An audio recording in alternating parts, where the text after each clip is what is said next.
Hi, good evening, everybody, wherever you are. My name is Nomsa Maromo. I'm so excited to have you here tonight. I'm glad to be, you are listening. LCC Media Foundation, broadcasting live. I will be broadcasting live every Wednesday at 8 p.m. and I hope you will be there to listen in and I can answer any questions that you might have. I have a chat here, and I'll also put my email, my telephone number, my website address as well. Thank you so much. I'm going to be telling you about myself. I grew up in Zimbabwe. Zimbabwe is a country on the southern of Africa, and it shares the border with South Africa. Many people confuse Southern Africa and South Africa. So I'm a mom, I'm a wife, and I'm a grandma. I met my husband in high school. We are high school sweethearts, and I know among the people who are listening in, there are many high school sweethearts there. So kudos to you guys. And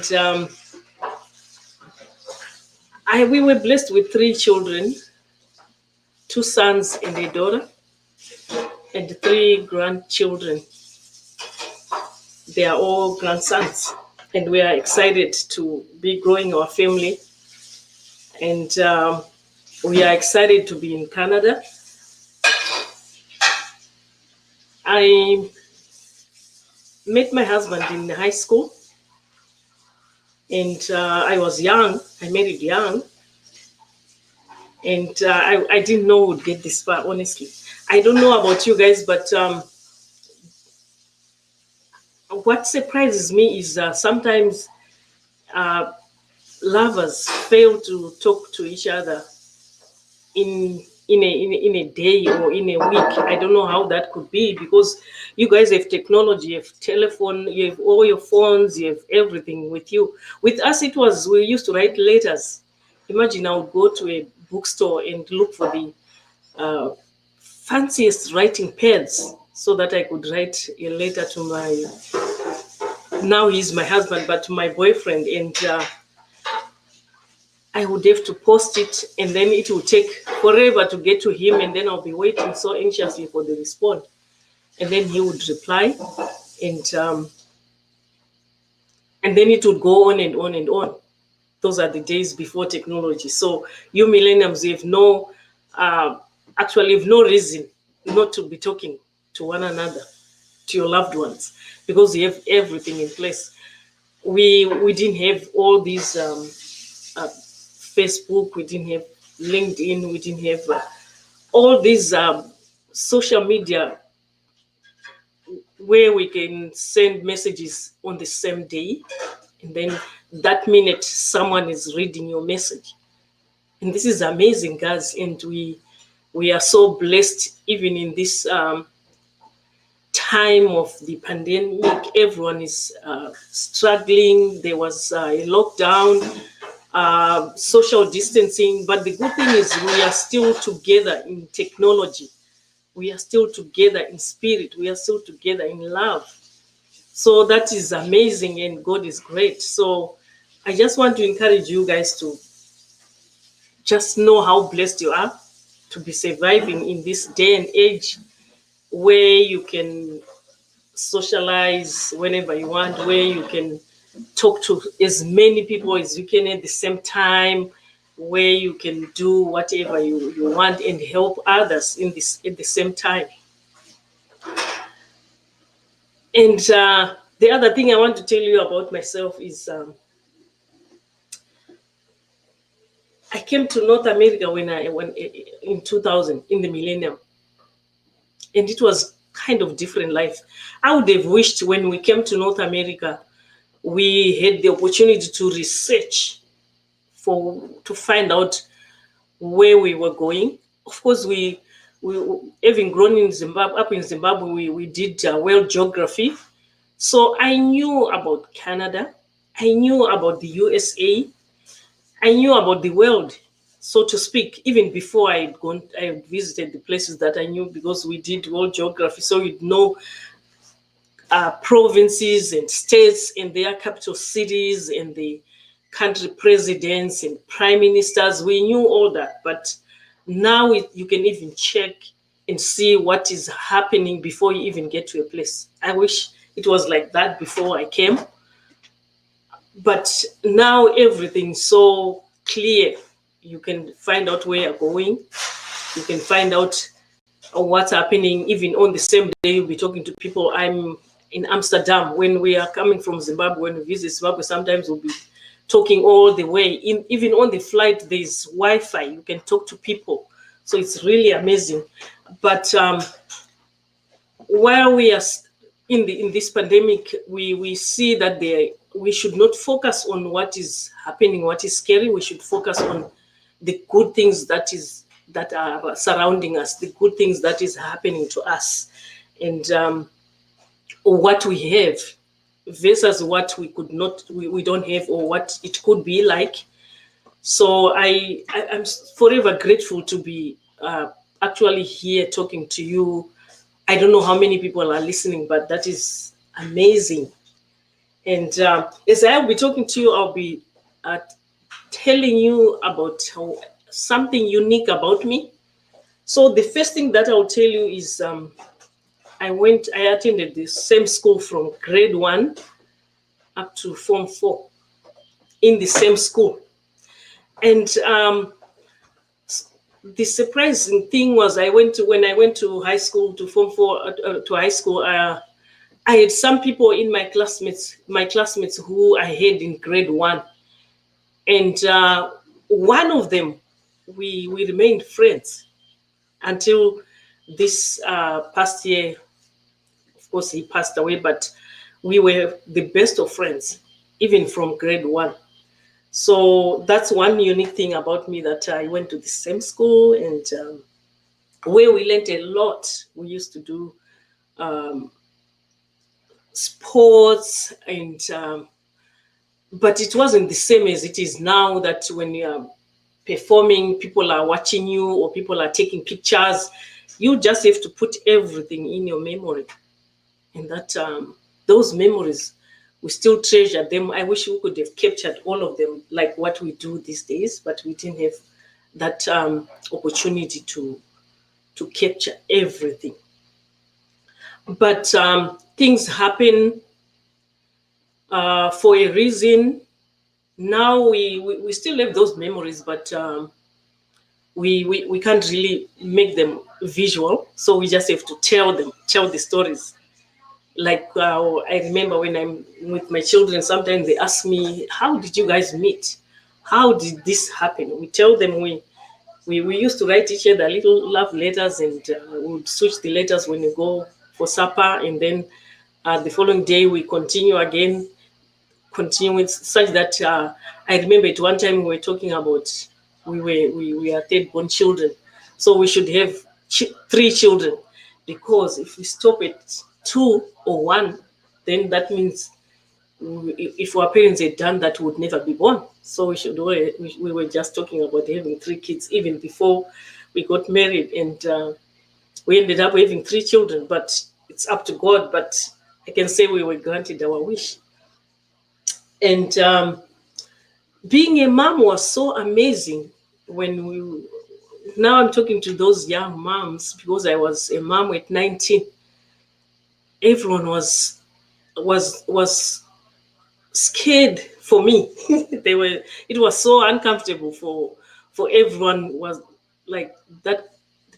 My tummy was so big, and then my baby, when he was born, he was so big, and yet I was so tiny. And everyone, wherever I went with him and he was chubby, they would be looking at him and look at me, look at him, and some were not even courageous enough to ask, is that your child?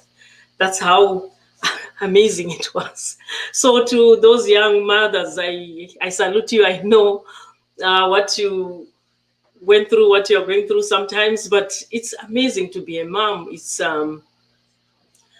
something, it's an experience that I don't know how to explain it, but moms can explain for me. And so when the second born came, he wasn't as chubby as the first one, but he was also baby of the week in that clinic when he was born. And it was an amazing journey for me to raise two boys, one after the other. And we used to call it double trouble. My sister and I would call them double trouble because they were misbehaving the same way. Everything was identical, but it was 3 years apart. But I enjoyed everything, every moment of it. Now they are all grown men, and all we do is tell stories about how uh, naughty they were, how difficult they were, all those tricks they tried to avoid school. I remember at one time our oldest son, he said, I can't go to school today because my leg is sore. And then I was yelling at him. I said, you have to go to school. We are get in the car. We are taking you to school. And my husband said, no, let him sleep. At first, I didn't know where he was going with this. And then we let him stay in bed. But then my husband's office was close to the house. So he came back during lunch and he saw him watching TV. And he said, you should be in bed. You need to go and sleep. So he sent him to bed. And then when we came back in the evening, he wanted to come and watch TV with us. And his father said, no, you just need to take a shower. Your meal, you'll be saved your meal in bed, and you are, because you're a sick person, you need to rest. So what happened the following morning, I was surprised. He woke up so early, earlier than anyone else. So we heard him taking a shower. We're like, what's happening? And then we saw him. He was ready to go to school. He never even tried to pull this thing of not going to school because he was sick, because he knew he will not be allowed to watch TV in a nice way, because my husband was saying, you are sick, so you need to rest. And he wanted to play with his friends, and he didn't have the chance to. So that was a lesson that I thought it was cool. Instead of yelling at someone and showing them what they could miss by the actions they take, it was a good lesson for me.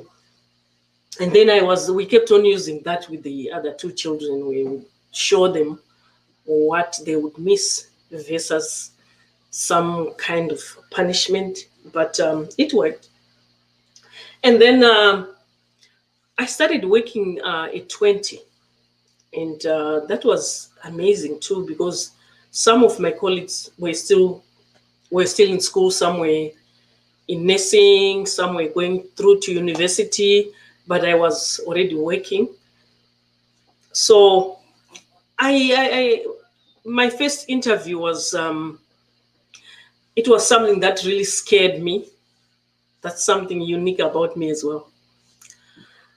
Before I started working, I went for an interview for nursing, because I've always wanted to be a registered nurse, because I saw some of the women who were nurses, the ladies who were nurses, they were so smart. They wore nice clothes. It seemed like they made a lot of money, and compared to other professions. So I just admired them. Plus, what they do is amazing. So I went for an interview at a big hospital in Zimbabwe, in Harare, in the main city.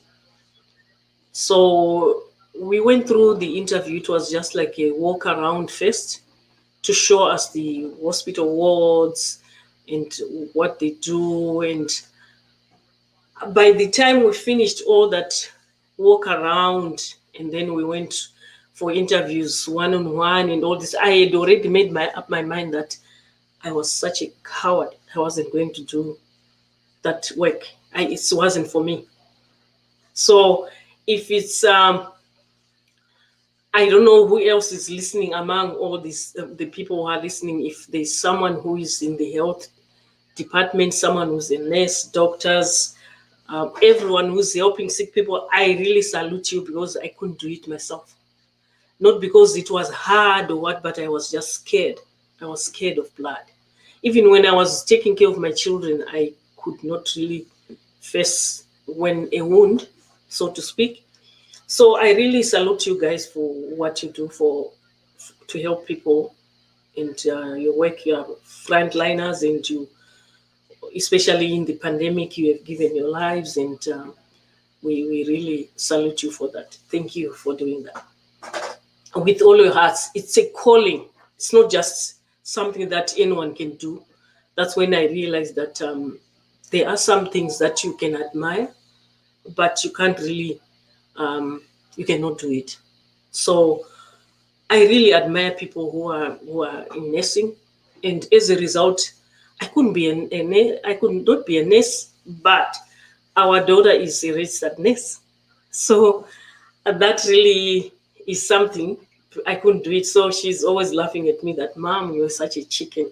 And she loves it. She does it very well. And when I started working, my first job was in banking. And that is all that I've done my life, banking. And I love it. I like helping people, because when I was thinking of being a nurse, it was about helping people as well. But when I got into banking, it's also helping people in another way. So I loved it. From then until now, I love it. And I'm not working in the bank anymore, but when I was there, I did my fair share of helping people the way I could. And it's something that I really, really love. It's close to my heart to help people with their finances and see them getting closer with their goals, and see them sleeping better, and see them getting the peace of mind they never thought they will get to. So all that, it's helping people. So it's not just banking and nursing. Everyone who's doing something is helping people. I will not go to a nurse to get my teeth done. I have to go to a dentist. So we salute everybody. If I need something concerning the law, I have to consult a professional, a lawyer. So everyone in their own, whatever they are doing, it might not be something out of a degree. Whatever you are doing, it helps people, it helps the nation, it helps our well-being. So it's whatever contribution you're making, I salute you out there. I don't know what you guys do for volunteering, but I love volunteering a lot. The main reason why I like volunteering is when I grew up, I had enough to a certain level, and then our mom died when we were young. I was 11. So it's strange, but when we had our first baby, I prayed to God that He grants me 11 years with that child, and now he's 40, and I'm so excited that God granted me my wish. I did the same with my second child. I did the same with our third child. But now for my grandkids, I'm just saying, God, when you let me have this family, it's up to you. I'm not really, it's not like God really listened to me or anything, but everything is with His time. So, but we don't stop praying, because everything is God with God's time, but we have to pray. So when I started working for the bank, I learned a lot, because I was young. I didn't have any money, and there was a lot of discipline with the bank that I was working with. And having a checkbook back in the 80s, it was such prestige that if someone would see you when you're paying for your groceries, you pull up a checkbook and write a check and sign it, and everyone in the line will be looking at you like, who are you? What do you do? And then many times it will be perceived to be a businessman's daughter or something, because I was so tiny and so young. And then they would ask me, can we see your guarantee check guarantee card. You'd have a little card that guarantees that that check that you wrote is good for that amount. So you'd pull it up and they would okay the check. What they didn't know was at my work, the manager, the bank manager would make sure that you not write a check when you don't have money in the account. We were not allowed to do that. We were supposed to be filling all the counterfoils, like if you have seen a checkbook, it is another on the left side. It is a place where you can write how much was in the account, how much are you writing the check for, and what will be the balance. So you'd have to maintain that counter for every properly, accurately, so that you do not overdraw your account. Because in my line of work, if you overdraw your account, that check will be withdrawn for 6 months. And then that meant you will have to go with what we call a debit slip. And then you'd sign a debit slip. It will be signed by the manager, signing in your account. And that was kind of not so okay, because you're like, someone is giving me permission to take my own money. But that was a lesson you needed to learn so that you would not bounce a check again. And fortunately enough, I never had to go through that, because it was explained to me well, and I really wanted to keep my checkbook. So I never would have allowed someone to take it away from me. So I did very well. And all my life, I never really bounced a check. For the 17 years that I worked for that bank. But of course, I bounced the check when I came to Canada. I'll tell you the story later on, but yeah, it happened. So, and then how disciplined I was, it was because of my job. They lent me, they actually taught me, I learned how to budget without knowing that I was learning to budget. Because I would have to make sure that there's enough money in my account before I buy something. And then what they did back then, there were no computers. So what they would do is they would check your check. We called it the staff ledger. All the checks for the employees, someone would take them and check one by one to look at the date when you wrote the check. And they look at your ledger, which was just a paper, because everything, it wasn't computerized yet. So they would check that date you wrote a check and see if there was enough money to cover that check. Because if you wrote that check when there was not enough money, that means you had bounced a check. And the manager will be like having a conversation with you. So that was very good discipline that was instilled in me. And we were not allowed to borrow money from other banks, from any other, because they said anything you need was good. They would give you all the loans that you needed, low interest rates, good perks for the employees. So it was good. It helped me get disciplined. So talking to young adults, talking to anyone who is listening, my next topic will be on how to manage your finances.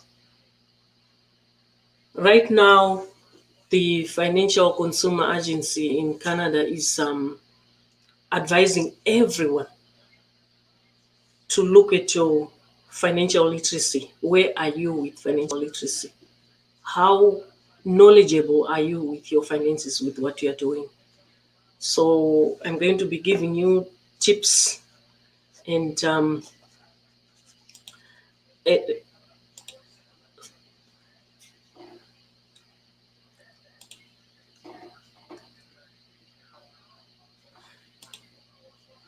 so I'm going to be giving you tips and all the little nuggets that can help you get ahead with your financial literacy. I think that's all for the day, and we will meet again next Wednesday at 8. Thank you so much for listening in, and I'll be glad to be telling you more about financial literacy. Good night.